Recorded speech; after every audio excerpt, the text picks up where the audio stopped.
नमस्कार किसान भाइयों, आपने पत्तीदार सब्जियों की बुआई कर ली है। कुछ किसान भाई बुआई कर चुके हैं, कुछ करने की सोच रहे हैं।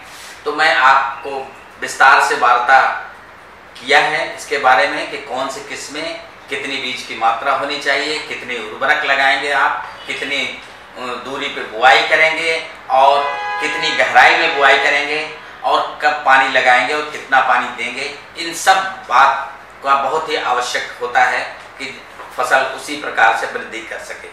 जब आपकी फसल धीरे धीरे बढ़वार हो जाती है, महीने भर की हो जाती है, उसके बाद फिर आपको ध्यान देना होता है कि इसमें जो है आप देखें, ये जो भी पत्तेदार ये सब्जियां हैं 40 से 45 दिनों में ये पहली कटाई के लिए तैयार हो जाती है। जैसे मेथी है, पालक है, धनिया है और सरसों की साग है, तो ये पहली कटाई के लिए तैयार हो जाती है।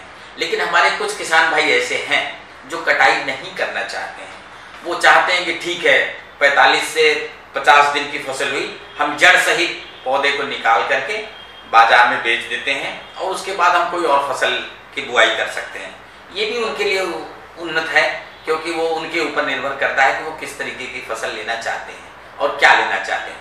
उनकी कभी कभी मजबूरी होती है कि कोई दो फसलों के बीच में सोचते हैं हम जल्दी से एक फसल और पत्तेदार सब्जियों की लेकर के एक फसल ले लिया और हमें इसका पैसा प्राप्त हो गया और हम दूसरी फसल तुरंत बुआई कर सकते हैं। तो ये एक तरीका है कि वो फसल को जड़ सहित उखाड़ करके भी बाजार में बेच सकते हैं। दूसरे कुछ किसान हमारे भाई ऐसे हैं, जैसे पालक है, मेथी है, इनकी कटिंग लेते हैं, पौधों की कटिंग करते हैं। तो मेथी से कम 4 से 5 कटिंग ले लेते हैं, पालक से 6 से 8 कटिंग ले लेते हैं, सरसों साग की कम से कम 8 से 10 कटिंग ले सकते हैं।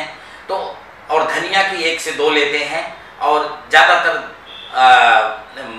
पौधों को जड़ सहित उखाड़ के भी हमारे किसान भाई बेच देते हैं। तो वो सीक्वेंस में अपनी खेती करते हैं, वो सीक्वेंस में भी क्रमवार बिजाई कर सकते हैं और लगातार कर सकते हैं। तो मैं आपको ये कहना चाहता हूँ, इस तरीके से अगर कटाई लेते हैं तो आप कटाई से भी उपज हो सकती है। लेकिन हर कटाई के बाद आप ये ध्यान रखेंगे कि पानी लगाएं, पानी लगाने के बाद 1% यूरिया का छिड़काव जरूर करेंगे। तो इससे पौधों की बढ़वार तेजी से होगी और पौधों में हरापन बना रहेगा, तो उसकी बाजार भाव अच्छी मिलेगी। अब जहाँ तक आपको बात है कि ये इसकी उपज कितनी हो सकती है,